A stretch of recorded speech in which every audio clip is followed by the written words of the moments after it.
Shaolin monks can safely be called superhumans. They can do inhuman things that are impenetrable machines, literally. And the story of one super monk speaks volumes about this. This is Infinity, and in this episode you'll learn about the Shaolin monk whom no one could defeat, get to know Shaolin Monastery better, and also see the coolest undefeated people in history. Let's go! What do you know about Shaolin monks? Ever wonder why they're considered invincible if they spend some time in the mountains in complete solitude and meditation? Of course, during this time, the monks don't think about how best to make tea. They hone their skills so hard and cool that their methods would be the envy of any modern athlete. For example, these guys can even walk on water or break strong things with their heads. Yeah, it sounds a little unrealistic, but now you'll see for yourself. Let's go in order and start with walking on water. This is a real example in the world, a monk named Shi Lilang. This man was brought to Shaolin by his passion for Kung Fu. He doesn't walk on water as one might first imagine. He doesn't look like a religious character or a superhero. It's all about training and training again. Shi Lilang trained for 9 years to use a kind of plywood board which he connected with cloth strips to walk on water. This man was able to cross a body of water which was 387 feet long in just 50 seconds. Isn't that amazing? According to the monk, the secret to his success lies in focusing on his own body. Did you know that they can also smash bricks with their head as if they were eggs or tomatoes? And no, it's not some kind of fun. It's a full-fledged technique that takes years to learn. At the beginning of training, students wrap 10 protective layers of silk around their heads and hit the wall at different angles. Then they gradually remove the cloth and continue doing the same thing, eventually practicing without it. Although this method seems cruel and very wrong, in fact it's very effective if one approaches it correctly. A wise approach is the key to amazing results. Monks' heads can be compared to concrete walls. They can break not only bricks, but anything stronger. You think that's the end of monks' power, don't you? Well, no. We're only looking at a fraction of their abilities. Did you know that monks can control their own temperature? Yes, and I thought how great it would be to be able to do that too. In the 20th century, scientists followed a group of monks who proved to be able to raise their body temperatures by several degrees through meditation. Thanks to this skill, their bodies remain warm even while they sleep in low temperatures. Another option for using such meditation is to slow down the metabolism by half during sleep. Such an action can save energy and save in times of hunger. Well, you were just listening about the monks and their abilities, and you were thinking to yourself that it all sounds highly improbable. What heads and bricks, what temperatures or slow metabolism? All this is nothing more than a fairy tale, because in that case, even ordinary people would be able to do it.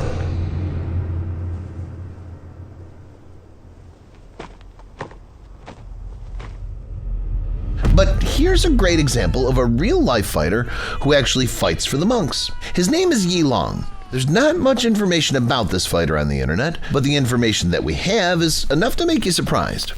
Born in 1987 in one of the Chinese provinces, he's a talented fighter. Since 2009, he fell in love with the ring and began to perform very successfully. Yi Long poses himself as a Shaolin monk. In reality, he's not, but only defends the monastery's honor voluntarily. Nevertheless, his interest in Shaolin alone allowed Yi Long to master their Shaolin Quan technique. Shaolin Quan is the traditional name of the art of hand-to-hand combat and weapons techniques that originated or developed in the Buddhist monastery. Our protagonist proves that acquired skills can be easily used in the ring, surprising opponents with its impenetrability and endurance. As for Long, he's so good at adapting monks' skills for fighting in the ring that many seriously believe that in front of them is a full-fledged Shaolin monk and not someone who defends monks' honor on their own. Yi Long has fought in over 70 fights in his career, winning over 60 of them. I'm sure that if the fights were not held in the ring, no one could win at all, so technically he can be considered undefeated. This guy doesn't care who gets in the ring against him. The world is not limited to Shaolin fighters. History knows many other undefeated and very powerful people who surprise no less. It's about them that we'll talk now. Stay tuned so as to not miss anything interesting. Samurai. Everyone's heard about these warriors, but now we'll talk about a particular representative. A man who is rightfully one of the most famous warriors in medieval Japan. I'm talking about Miyamoto Musashi. One of the most famous swordsmen in the history of Japan, was born in 1584. When the future great warrior was only 7 years old, his father died, so that the education of the little boy fell on the shoulders of his late father's brother. He taught Miyamoto how to read and write, spoke of a strong spirit, and slowly cultivated the right qualities in the young warrior.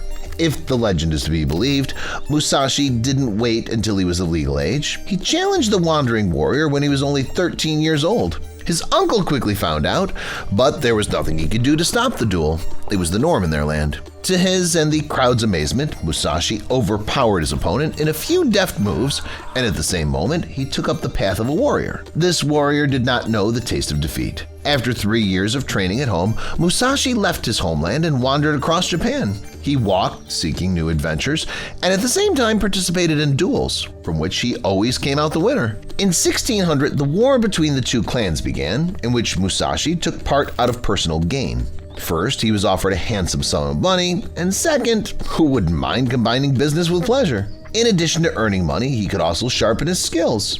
During the various skirmishes, as well as due to the huge amount of time spent at home for training, Musashi ideally mastered 2 swords. He was able to use both the long katana and the short wakizashi sword at the same time. Soon the warrior even organized his own school, called the School of the Strategy of 2 Heavens as One. According to Musashi, the combination of a long blade in one hand and a shorter one in the other gave him an advantage over his opponent. It was this freedom of tactical intelligence that Musashi valued most. The master believed that one should not get hung up on a particular weapon. It's always the battle strategy that's far more important. A ray of sunlight shining in the opponent's eyes or an unexpected attack can decide the outcome of a fight, even in a fight with a stronger enemy. Miyamoto fought fighters even with a wooden sword and still came out the winner. In addition to successful fighting skills, Miyamoto wanted to become the best in many other aspects. He regularly practiced calligraphy, mastered engineering skills, and even participated in the construction of the Akashi Castle. Toward the end of his life, he particularly labored to write a book about warriors, about what tactics a novice fighter should follow. While stories of the samurai or Shaolin are extremely interesting and fascinating, I suggest we move to the real modern world and look at the strongest man on the planet. He was born in 1975 in the city of Biržai, the Lithuanian Soviet Republic. His name is Žydrūnas Savikas. The man is rightfully a multiple holder of the title The Strongest Man in the World, and his achievements are listed in the Guinness Book of Records. There are several of them, by the way.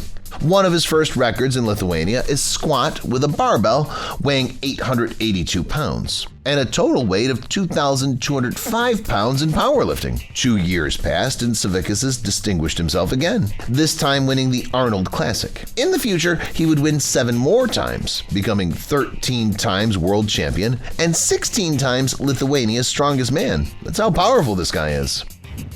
David Goggins. You're probably hearing this name for the first time because the guy I'm going to talk about was, is, and will be an introvert. Someone who doesn't really use social networks, who doesn't like the public, but nevertheless, someone who's trying to learn something on a larger scale. David's success story dates back to his youth. Back then, he was a simple technician with a cushy job that paid him enough money, and he spent it on all sorts of goodies, including chocolate shakes. Thus, Goggins went from 176 pounds to 298 pounds. One day, however, his life changed dramatically. Inspired by the Navy SEALs on TV, David decided to get in shape and join the United States Army. The next day, he quit his old job, and after just 1 year, he was unrecognizable. The crazy pace of training allowed him to pump up his own body. Every day, he woke up early in the morning and went for a run, doing his best. It wasn't hard for him to run about 19 miles or pedal for about 3 hours at a time. This training, as well as many years in the Army, enabled him to take part in his first ever ultramarathon. Its distance was 99 miles, and to the surprise of all participants and spectators, David completed the course in 18 hours without any special preparation. After successfully completing the stage, the man was invited to the next elite run. It was even longer and more difficult, and took place when the weather was hot. Nevertheless, Goggins ran 137 miles. He completed it in just over 30 hours and finished 5th. And that was just the beginning. After this motivation and learning of his true abilities, David took part in many other runs and competitions, both easier and just as difficult. If the previous man changed his life at a conscious age, the next man, named Giga Uguru, has been involved in sports since he was very young. His success on the internet, and in general, is due to the fact that this man combines things that don't mix. He's a black bodybuilder who, despite his huge muscles, jumps like a real ninja. At the same time, he's an excellent fighter because he spends a lot of time studying martial arts. In addition, he pays no less importance to religion. Uguru started practicing sports at the age of 4. At first, it was Taekwondo, then Muay Thai, and later karate. In general, the guy was developing as diversified as possible. As a matter of fact, it's obvious from his fighting style and the way he fights. In addition, he's excellent with a saber, as well as nunchucks and even small arms. The guy needs such a large number of skills and preparedness in different areas to shoot a movie and to promote his own videos on social networks. No matter how you look at it, we'll always want to see something new from him. That's all, guys. Which undefeated person surprised you the most? Let me know in the comments. Thank you for watching, and see you later.